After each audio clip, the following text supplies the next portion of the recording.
So, guys, I have to talk about AEW, and I want to mention that unfortunately I don't have a lot of time to review this because um, my brother is gonna like barge home in like 15 minutes. He can hear me like talking, and he'll be like ripping open the door, and he'll be cooking whatever, and he just won't give a fuck. I have to.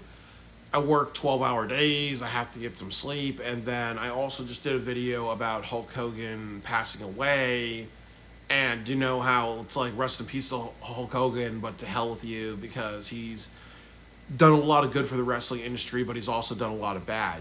When people die, I talk about the good, the bad, the ugly, and when I die, I want people to do that for me, and that's what I believe in. But overall, I would say that I liked the show a lot. It was actually sold out at 1,100 people, but they need to do something like say, hey, now we sold out 1,100 people, so next week let's try to go for maybe 2,000 or 2,500 because they're in Chicago for a while, really, and they have to kind of keep building up the attendance. You are in a 5,000 seat arena. You have to work harder and harder to make sure you're getting close to that. You drew close to 30,000 people at All In. AEW needs to keep doing more and more to build that attendance. And I also felt with this show that they hinted a lot of things that could happen at Forbidden Door. And I honestly really think that they're going to try to do Blood and Guts in Chicago in the next couple of weeks.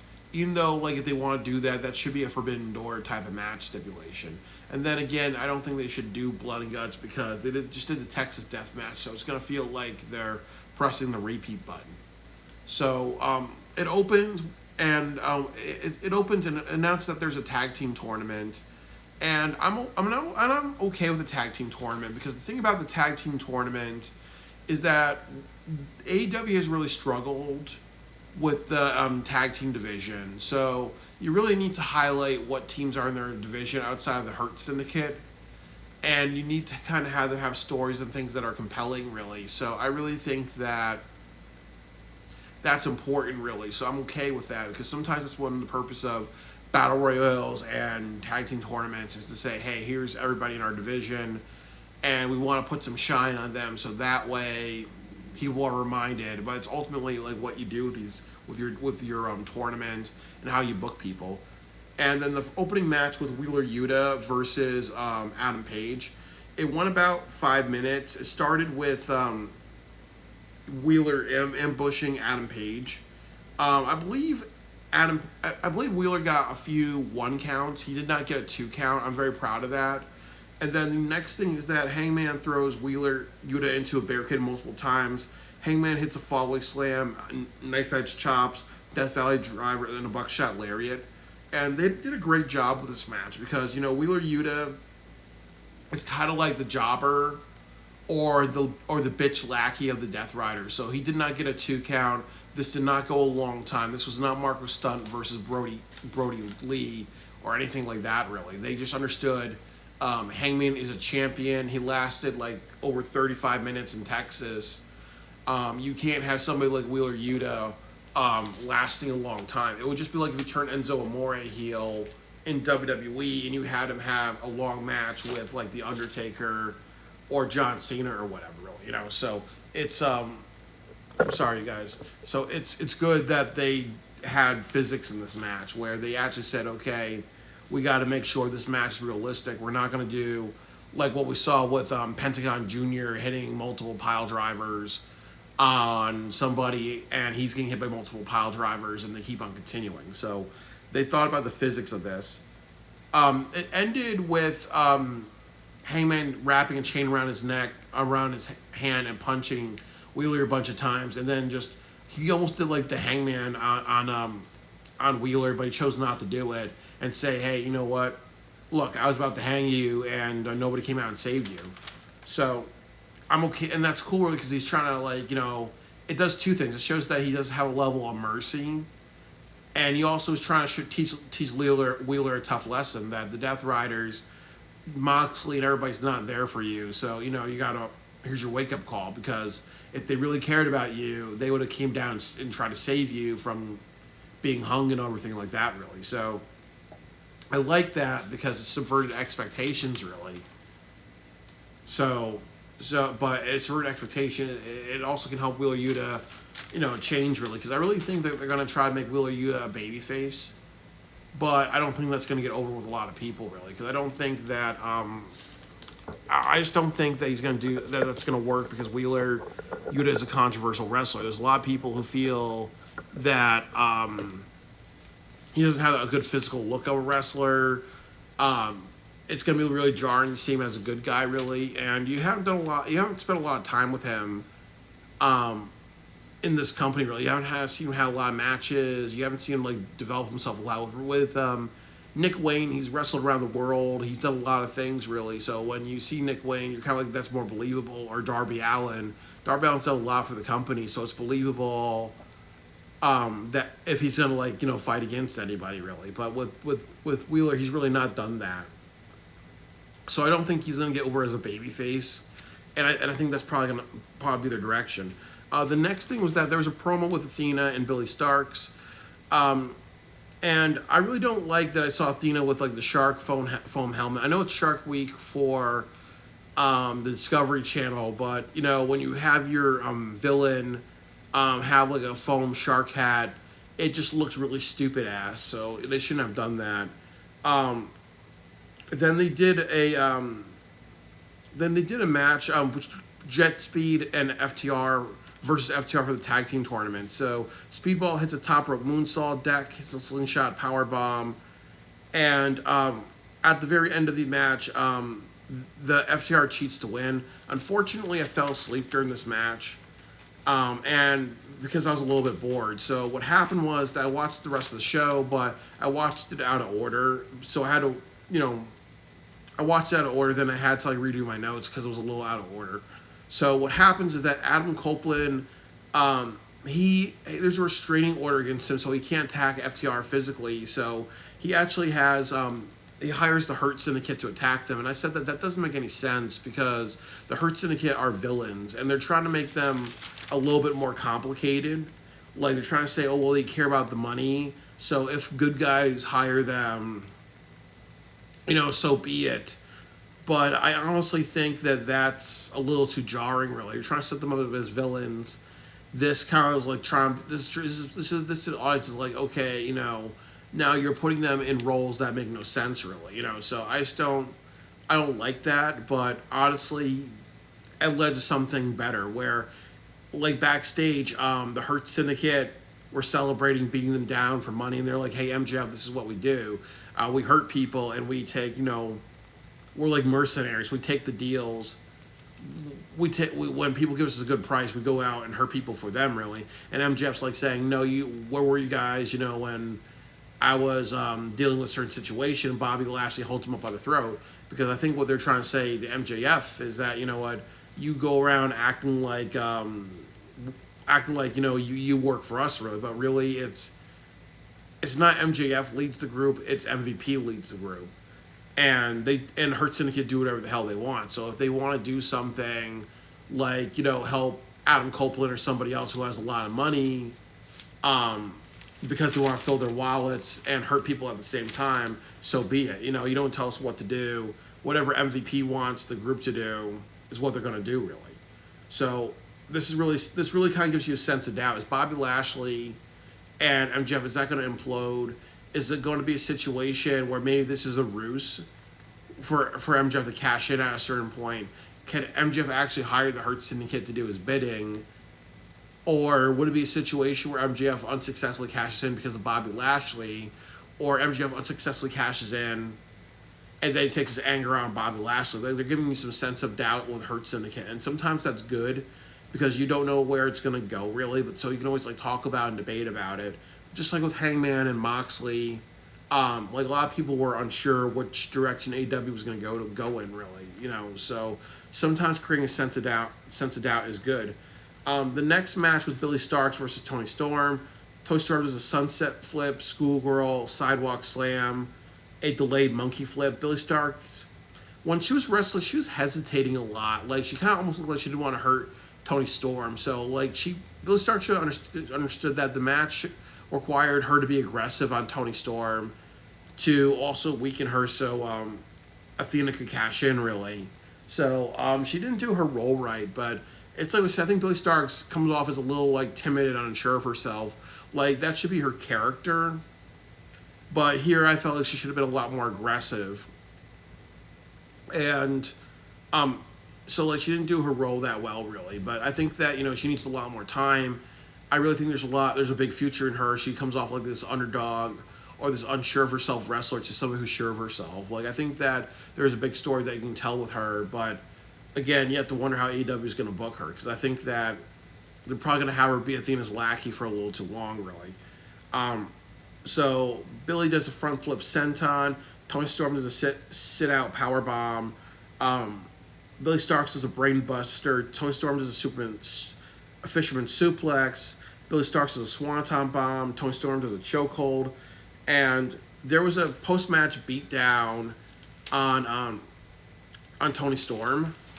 And this was weird because what happened was Billie Starkz threw Audrey Hepburn out of the arena. And I was kind of saying, that's a really big heel move because Aubrey Edwards means a lot to AEW, really. So they should have done a little bit more with that. But it's also a little weird because she threw Audrey out, and then Athena comes down wanting to cash in her opportunity. I think that Audrey Edwards would be like, oh, well, you bitches threw me out of the arena, so why am I going to do you guys a favor, really? So I felt that was a little, like, that could have been set up a little bit better. Like, maybe Audrey gets injured, and then you have somebody else come down. I think that's what they should have done. And then what happens is that Alex Windsor, the missus, Will Ospreay's, fuck buddy comes down and saves the day, saves Toni Storm. And it's going to be the ROH Championship between Alex Windsor and Athena this weekend on Collision. And 100%, Alex Windsor needs to lose, because they cannot do something where Athena loses her championship, because that would so look like politics. They'll be like, oh, well, because she's Will Ospreay's fuck buddy, now that's how you get far. Now Mordos is going to beat Kazuchika Okada and his, over a year long win the Continental Championship, So it can't be the fuck buddies fucking up the title reign. So I'm a little worried that they may have Alex Windsor's win because of backstage politics and who she's fucking, really. So hopefully they make the right choice and have Athena win, or they have it end with a with interference, and then you have Athena versus Alex Windsor at like Ring of Honor, Death Before Dishonor, because I think after Death Before Dishonor, Athena's going to reach 1,000 days. So once she reaches 1,000 days, I think she should give up her title, ROH title, and then go after and then cash in on the women's title, and then hold that for a while until she's reasonably beaten. But I don't want to see Alex Windsor beat her, because that's going to look so much like nepotism. The next thing that I will say is Nick Wayne did a promo and says that he's forming dangerous factions. I think they're called Uncaged. But that Kip Sabian looks like Johnny Depp. Nick Wayne looks like a skinny ass version of Will Ospreay, and Mama Wayne looks like Stevie Nicks with a Eric Cartman level boob job.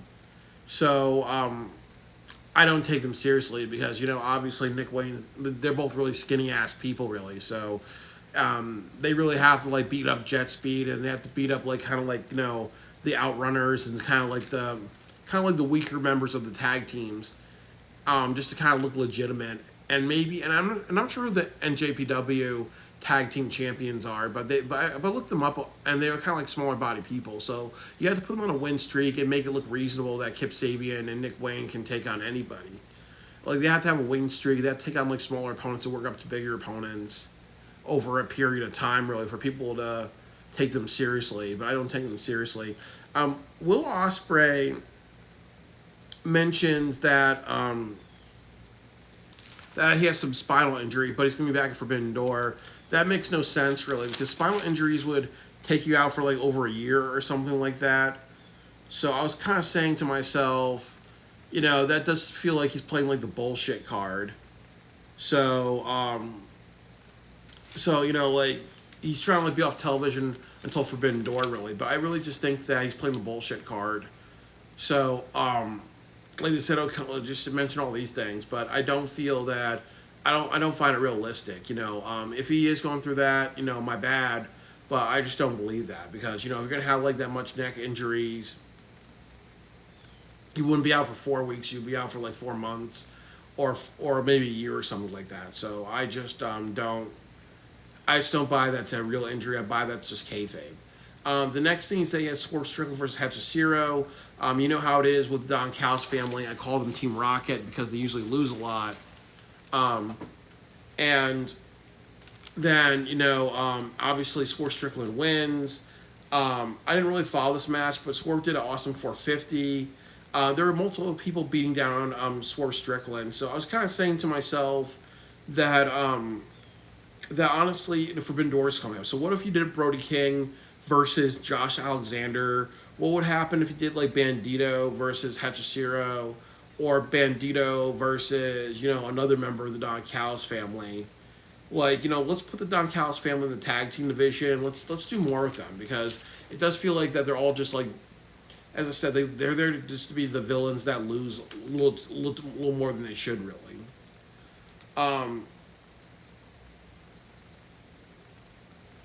The next thing that happens is that Ricochet gets interviewed, and he says like he's taking the $250,000 that they won last week, and he's going to invest that into being the champion. So at least he's mentioning like what he's doing with money that he won, really. So like, and I kind of said too, like the ops are down one person, so can they just they're down just one person, so can like Ricochet just ambush them, take away the titles, or can they do like a 2-on-3 match at Forbidden Door, put the titles on, put the trios title on Ricochet? Makes sense. That'll be a great thing. And then I also just want to mention that MJF did a promo with Mark Briscoe. That could lead to a match. Maybe they're going to do Mystico versus MJF at Forbidden Door. That would be really cool. But I really think they're probably going to do Mark Briscoe versus MJF. Or they can do MJF and Bobby Lashley, or MJF and Shelton, or MJF and MVP versus Briscoe and Mystico, or something like that, really. So it could be really interesting. And then the main event was Mark Briscoe versus Claudio, and again, I wasn't really paying that much attention to this match because my HBO Max stopped working, and then as I said, then there was a post-match beatdown by Jon Moxley. So it's announced that next week it's going to be Jon Moxley versus Hangman Adam Page one more time for the AEW Championship, except everybody's barred from ringside. So, that's okay. I'm okay with it because with WWE, they do a lot of rematches. Champion loses, let's do a rematch. So, yes, that's a good way to boost the crowd for your show next week. But this could also lead to blood and guts. That's what I'm trying to feel like. But I think that, as a lot of people say, that if Moxley wins, they're done with AEW because obviously we had such an emotional investment in Hangman winning. So why should we put the title back on Moxley and then give it to Darby Allin? Or why should we just take all that momentum and just prematurely take it off of Hangman? And I think that the other thing that I would say is they could do they could have Moxley win, and then they have their last and final match at Forbidden Door because Moxley is a former IWGP champion. But I don't think a lot of people would want to see that because they're like, hey, the Death Rider things was not working, and why are we just why are we doing a sequel to it? Nobody wants the sequel, So it just has to be dead and done, really, So it has to be dead and done because we've seen in South Park what happens when you have Star Wars. You do a great job with it, and then you bring it back. Really, you're ultimately, doing what George Lucas and Spielberg were doing to that Stormtrooper. If you ever watch South Park episode, you get the joke. You're tainting it. So, and that's all I gotta say. I think I liked the show a lot. There was a lot more story development on this show. there were a lot more like things going on during the show, um, and um, and I think I appreciate that because not every single show should have a lot of action. Sometimes you need more action. I like Tony Storm tonight because she did not do her lycentric limericks. Because again, she can't do that every single time. It becomes repetitive. When she had the match with Billy Stark, she wasn't doing like "I'm gonna eat you alive" or "I like to eat the little girls" or whatever really. So she knew how to have a match and not do anything sexual because, again, if she does it all the time, that's a little too repetitive. So I feel like they made a lot of good choices to take things in different directions. And I'm not sure what they're gonna do for Forbidden Door because um, that stipulation might be a little bit old. Wrestling NJPW, Ring of Honor, and CMLL. So and dream matches and whatever really. So maybe it's something that they'll not continue in the future really. But it's an important show. They have like over 15,000 people. They have to make a good impression in the UK because that's what they're going to have Wembley Stadium. The goal next year should be selling out Wembley Stadium. So interesting, challenging weeks for AEW. And then it'll be also challenging to see if they do Blood and Guts, possibly at Forbidden Door or possibly in Chicago. But it'll be better to do it at Forbidden Door because Blood and Guts is a pay per view level match. It's not appropriate for a television programming. So I like the show, but I like the show a lot. Really, I think it was one of their stronger shows because you took a lot of people in a lot of different creative directions. And there's new stories and new ideas. It doesn't feel like they're going to repeat some feuds and whatever. So I like that a lot. And that's kind of why I like the show a lot. They made it watchable. And then also when I was watching the show, really, the 2 hours went by quickly. And if I remember, I don't believe they had that much of an overrun, really. Or I don't think they had an overrun at all, really. Because I hate it when they do overruns. You can't do that every single time. It shows that you have bad time management. It doesn't show that you're trying to make the show more epic. So I actually like the show a lot. But I do understand... and I do agree that was a little anticlimactic for Hangman. They need to get past him and Moxley.